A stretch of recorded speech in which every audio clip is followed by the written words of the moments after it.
অন্যান্য দিনের মতোই রাষ্ট্রপতি শেখ মুজিবুর রহমান ১৯৭৫ সালে ১৪ই আগস্ট রাত ৮টা নাগাদ ধানমন্ডি ৩২ নম্বর বাড়িতে ফেরেন। খাওয়া দাওয়া শেষে রাত ১২টার মধ্যেই সে বাড়ির সবাই ঘুমিয়ে যায়। তখন সেই বাড়ির নিচতলায় একটি কক্ষে কর্মরত ছিলেন শেখ মুজিবুর রহমানের ব্যক্তিগত সহকারী AFM মুহিতুল ইসলাম। রাত ৩টা নাগাদ ঘুমোতে যাননি ইসলাম।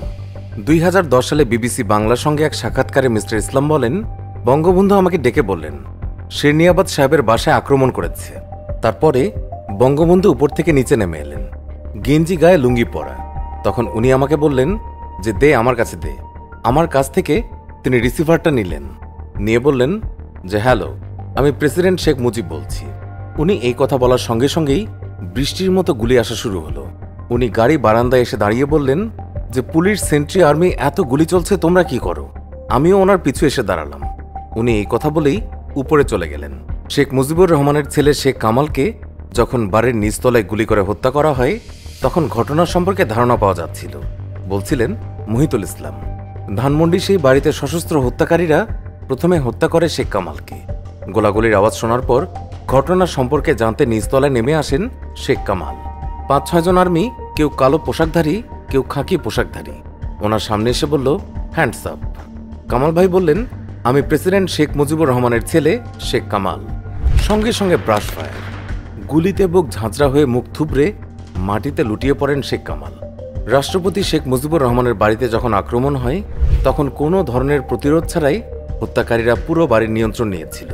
মুহিতুল ইসলাম বলেছিলেন, একজন রাষ্ট্রপতির বাড়িতে যেই ধরনের নিরাপত্তা থাকা দরকার, সেটি ধানমন্ডির ৩২ নম্বর বাড়িতে ছিল না।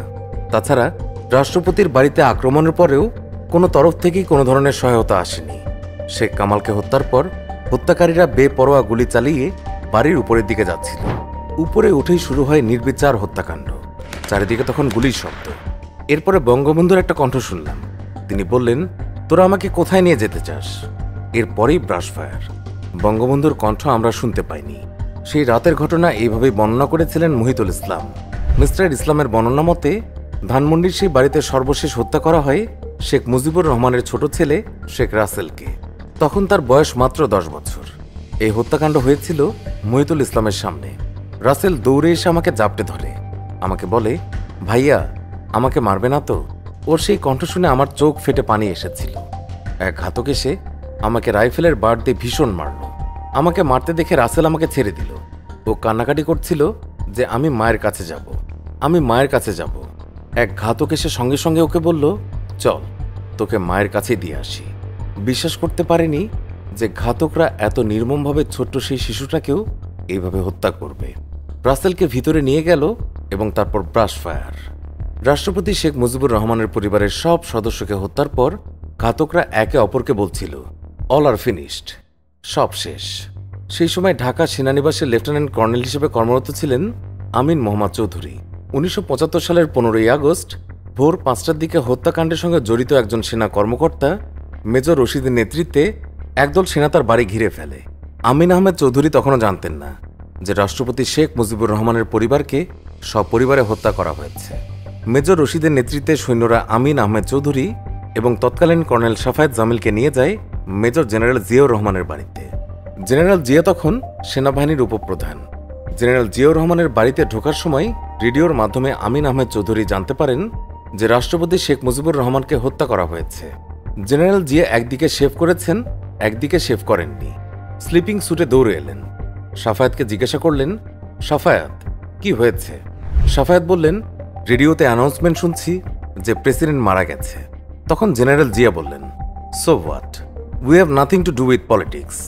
এই অভ্যুত্থান পরিকল্পনার খবর কেন আগে জানা সম্ভব হয়নি এবং কেন সেনাবাহিনীর অন্য কোনো ইউনিট এগিয়ে আসেনি, সেটি আজও এক বিরাট প্রশ্ন। আমিন আহমেদ চৌধুরী বলেন, আর্টিলারি রেজিমেন্টের কিছু ট্রুপস ছিল সেখানে। মেজর হুদা ছিলেন। আমি যেহেতু হুদাকে চিনতাম, তাকে বলার পর সে আমাকে ঢুকতে দেয়। আমি দোতলা সিঁড়িতে উঠতেই বঙ্গবন্ধুর লাশটা দেখি। তার চশমা এবং পাইপটা পড়েছিল। দূর থেকে ভেতরে দেখলাম বেগম মুজিব পড়ে আছেন। যে লোকটার অঙ্গুলি হেলনে ৭৫ মিলিয়ন লোক উঠেছে বসেছে, সেই লোকটাকেই তার সৃষ্ট আর্মি মেরে ফেলল। এটা কিভাবে সম্ভব? পাকিস্তানিদের কাছে মারা যায়নি, মারা গেল শেষ পর্যন্ত বাঙালিদের হাতেই।